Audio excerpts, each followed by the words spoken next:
अब चालू करते हैं अपना दार्जिलिंग रैंक का बिजनेस प्लान। अब मेरी एक रिक्वेस्ट है सारे लीडर्स से पूरे हिंदुस्तान के कि जब प्लान की बात करें तो प्लान हर आदमी को, हर लीडर को 100% क्लियर होना चाहिए। There is no room left for person जो ये बोले मुझे 99% प्लान है। पहली इनकम है रिटेल प्रॉफिट, यहाँ पे लिखा है 5 से 30%। आप विश्वास मानिए हम इंडिया की इकलौती ऐसी कंपनी है जहां पे सबसे ज्यादा संख्या में या सबसे ज्यादा परसेंटेज में लोग रिटेल प्रॉफिट कमाते हैं। हमारा नया डिस्ट्रीब्यूटर, मेरे पास ऐसे लोग हैं जिन्होंने पहले दिन रिटेल प्रॉफिट कमाया। ऐसे लोग टीम में हैं जो 5-10 हजार से लेकर 2-2.5 लाख रुपए तक सिर्फ और सिर्फ रिटेल प्रॉफिट से अर्न कर रहे हैं। आज भी मैंने एक कैलकुलेशन किसी को बताई थी कि मात्र 1.5 लाख रुपए का माल उन्होंने डीपी का लिया सॉरी उसे रिटेल किया, उसमें करीब करीब 1.5 लाख से ज्यादा का उन्होंने रिटेल प्रॉफिट भी कमाया और कंपनी का पे आउट भी उन्हें 44,000 रुपए का। वो पूरी कैलकुलेशन भी अगर कोई पूछना चाहेगा तो वो यहाँ मैं जूम पे नहीं बताऊंगा, बट वो भी अलग से हम डिस्कस कर सकते हैं क्योंकि वो कुछ कैलकुलेशन है वो समझाई जा सकती है, बट वो कैलकुलेशन भी 100% लीगल है, बिल्कुल एथिकल बिजनेस है, किसी तरह का गलत बिजनेस नहीं है। नेक्स्ट, हम यहाँ पे अपने मार्केटिंग प्लान को 3 हिस्सों में डिवाइड करते हैं। पहला हिस्सा है सेल्फ परचेज बेनिफिट्स। हम दार्जिलिंग को मार्केटिंग प्लान को 3 हिस्सों में डिस्ट्रीब्यूट कर रहे हैं। पहला है सेल्फ परचेज बेनिफिट्स, दूसरा है फर्स्ट परचेज इनकम और तीसरा है रीपरचेज इनकम। तो अब हम बात करते हैं सेल्फ परचेज इनकम की। सेल्फ परचेज इनकम में ही या सेल्फ परचेज बेनिफिट्स में ही आप रिटेल प्रॉफिट को भी शामिल कर सकते हैं। फिर है हमारे क्लब्स इनकम। क्लब्स इनकम हमारे 2 क्लब है, एक कंज्यूमर क्लब है और एक रिटेलर क्लब है। कंज्यूमर क्लब में कंपनी टर्नओवर का 6% डिस्ट्रीब्यूटर होता है और रिटेलर क्लब में कंपनी टर्नओवर का 4% डिस्ट्रीब्यूट होता है। कंज्यूमर क्लब का एक शेयर जो है वो 500 बीवी का है और रिटेलर क्लब का एक शेयर 2500 बीवी का है। एलिजिबिलिटी क्या है, इसमें एंट्री कैसे हो सकती है? अगर किसी व्यक्ति ने हो सकती है अगर किसी व्यक्ति ने फर्स्ट मंथ क्वालिफाई नहीं होता है, सेकंड मंथ उसने फिर से परचेज की, फिर से वो क्वालिफाई नहीं होता, पर थर्ड मंथ अगर उसने परचेज की तो वो दोनों क्लब्स में जिसमें भी एलिजिबल था वहां पे वो क्वालिफाई हो जाएगा। और यहाँ पे सबसे बड़ी बात कि नंबर ऑफ शेयर्स पे कोई कैपिंग नहीं है, वो इंसान अपने कितना भी परचेज कर सकता है।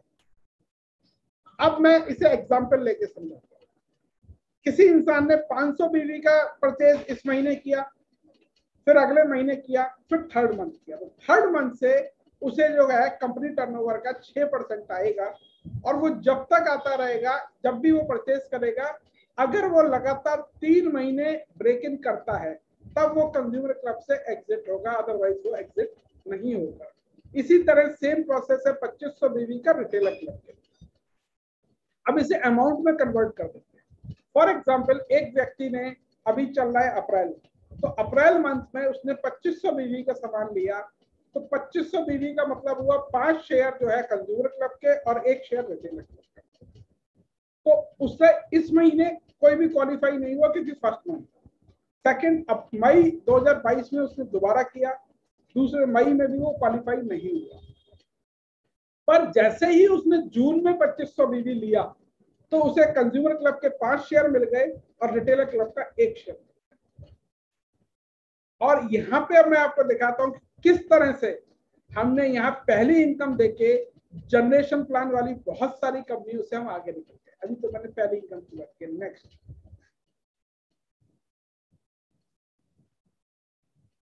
आप ज्यादातर कंपनियां देखेंगे, मैं किसी कंपनी का नाम नहीं लूंगा, जितनी भी मार्केट में जनरेशन प्लान वाली कंपनियां चल रही हैं, डिफरेंशियल इनकम देने वाली कंपनियां चल रही हैं, आप उनके जनरेशन के स्लैब देखिए।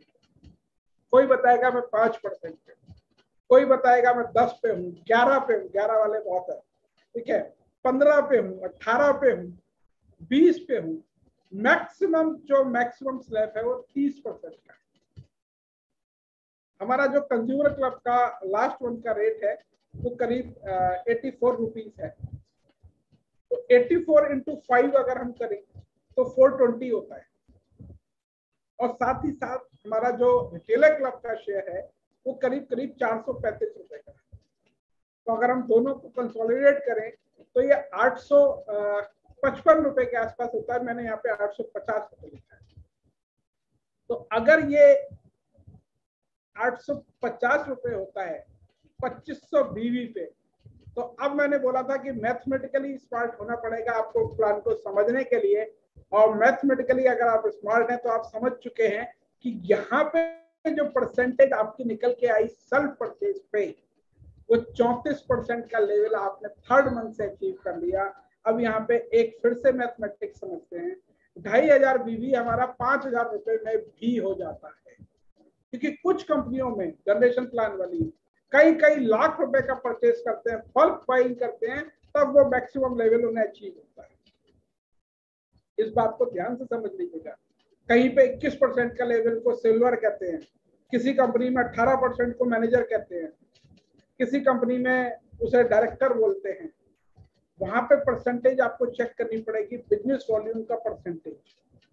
अगर 2500 बीवी पे 850 रुपए की इनकम आ रही है तो ये 34% का लेवल आपका है। क्या किया, पहले महीने 5000 रुपए का सामान लिया, दूसरे महीने 5000 का सामान लिया, और तीसरे महीने जैसे ही आपने 5000 का या 6000 का सामान लिया तो आप सीधे 34% के स्लैब पे उस कंपनी के कंपैरिजन। तो यानी आपने उन सारे प्लान्स के आप आगे निकल गए सिर्फ हमारे मार्केटिंग प्लान के फर्स्ट